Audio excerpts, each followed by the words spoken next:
सुप्रभात बच्चों।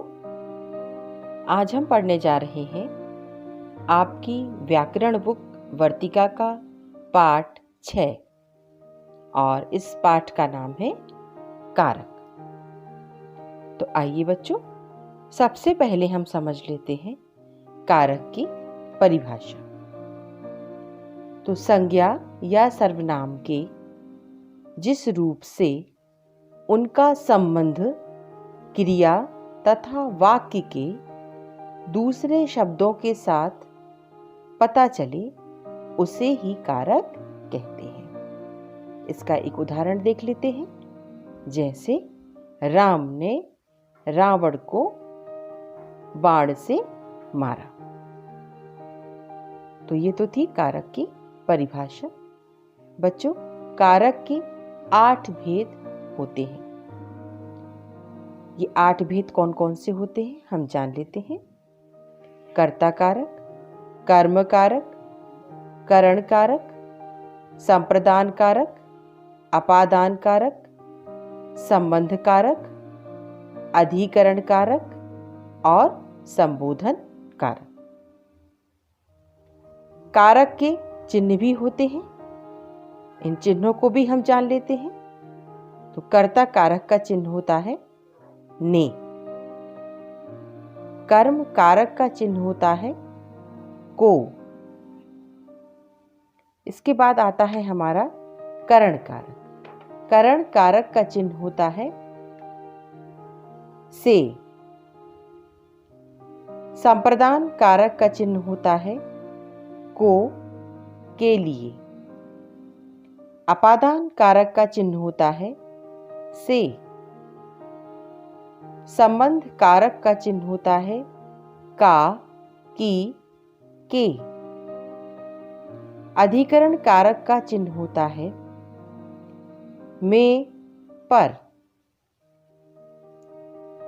और अंतिम है हमारा संबोधन कारक। इसका चिन्ह होता है हे, अरे, ओ, अजी आदि।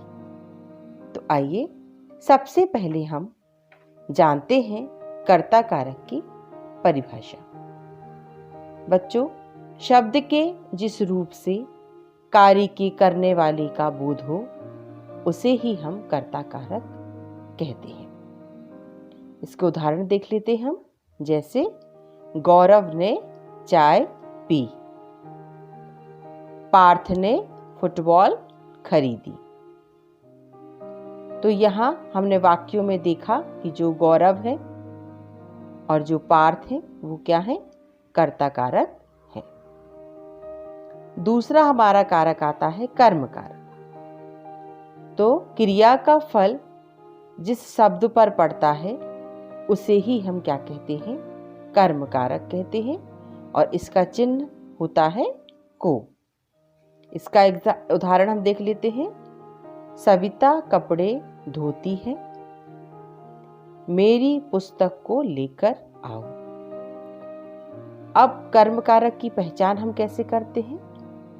तो बच्चों, क्रिया से पहले क्या अथवा किसको लगाकर प्रश्न कीजिएगा। जो उत्तर मिले वह कर्म कारक होगा। इसके बाद आता है करण कारक। संज्ञा या सर्वनाम के जिस रूप से कार्य को करने के साधन का बोध हो उसे हम करण कारक कहते हैं। और इसके चिन्ह होते हैं से या द्वारा। इसके उदाहरण देख लेते हैं। मनिका गुड़िया से खेलती है, मां चाकू से सब्जी काट रही है। तो यहां पर हमने देखा कि किस तरह से चिन्ह का प्रयोग हुआ है और मां चाकू से सब्जी काट रही है, अर्थात सब्जी काटने का माध्यम क्या है? चाकू है। इसके बाद आते हैं हम संप्रदान कारक पर। जिसके लिए कोई काम किया जाए या जिसको कुछ दिया जाए वह संप्रदान कारक होता है। और इसके चिन्ह होते हैं क्या? को और के लिए। उदाहरण देख लेते हैं इसके। दादी माँ के लिए दूध लाओ। कुसुम ने भिखारी को पैसे दिए। तो यहाँ पर डेफिनेशन उदाहरण के माध्यम से पूर्णतः स्पष्ट हो जाती है। अगला हम देखते हैं अपादान कारक। शब्द के जिस रूप से अलग होने का भाव प्रकट होता है या तुलना की जाती है उसे हम अपादान कारक कहते हैं। और अपादान कारक का चिन्ह क्या होता है? से होता है। से का अलग होने के अर्थ में इसका हम प्रयोग करते हैं। जैसे पेड़ से पत्ते गिरते हैं, या फिर पार्थ नकुल से लंबा है। तो उदाहरण के माध्यम से दोनों चीजें हमें समझ में आई कि अलग होने का भाव भी हमें समझ में आया। पेड़ से पत्ते गिरे मतलब वो अलग हो गए, और एक तुलना का भाव भी रहता है, पार्थ नकुल से लंबा है।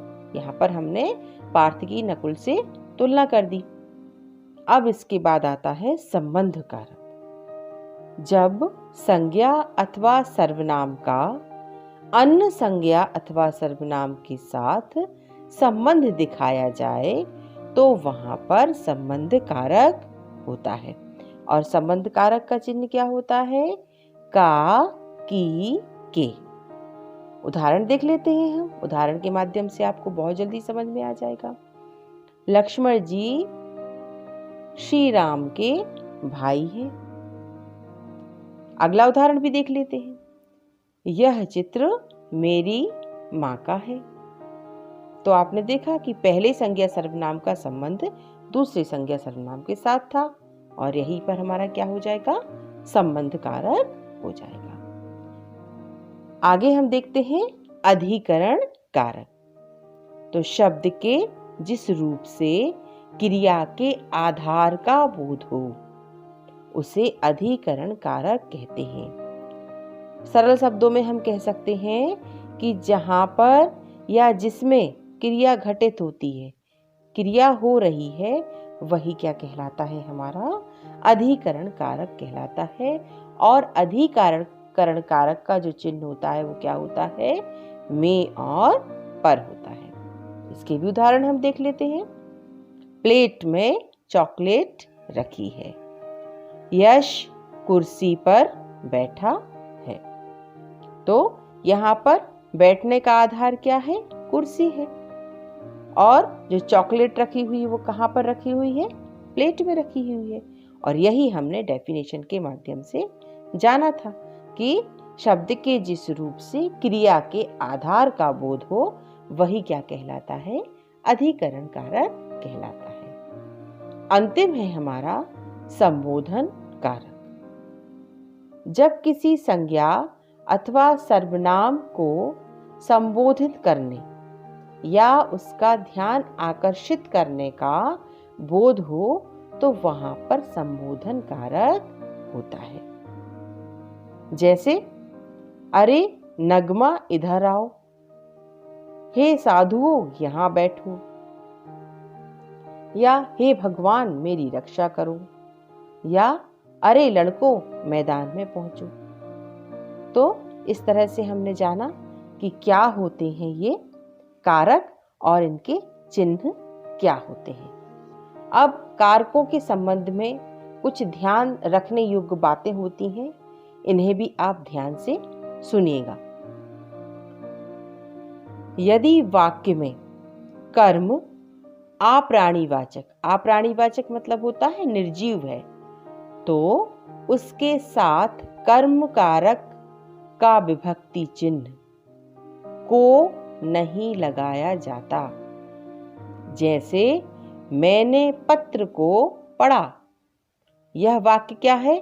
अशुद्ध है, क्योंकि कर्म अप्राणीवाचक है। अतः मैंने पत्र पढ़ा यह वाक्य शुद्ध होगा। करण तथा अपादान कारकों का विभक्ति चिन्ह क्या है? से है।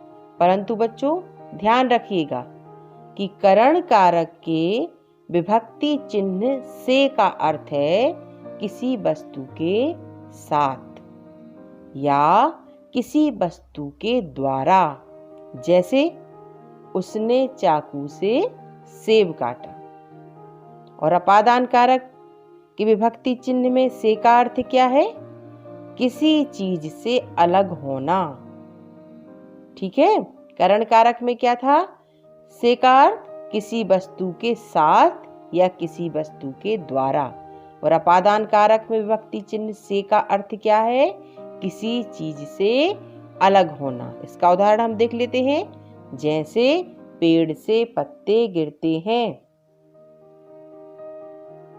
अगली और अंतिम बात याद रखनी है आपको कि विभक्ति चिन्ह को का प्रयोग, विभक्ति चिन्ह को का प्रयोग कर्म तथा संप्रदान दोनों कारकों के लिए किया जाता है। परंतु बच्चों याद रखिए, संप्रदान कारक के विभक्ति चिन्ह को से कुछ वस्तु देने का भाव व्यक्त होता है। जैसे मैंने हिमांशु को पढ़ाया। तो बच्चों ये तो थी कारकों से संबंधित कुछ ध्यान देने योग्य बातें। ध्यान से पढ़िएगा, आत्मसात करिएगा। अगले वीडियो में आपसे हम फिर मिलेंगे। तब तक घर में रहें, सुरक्षित रहें, नियमित रूप से अध्ययन करते रहें। धन्यवाद।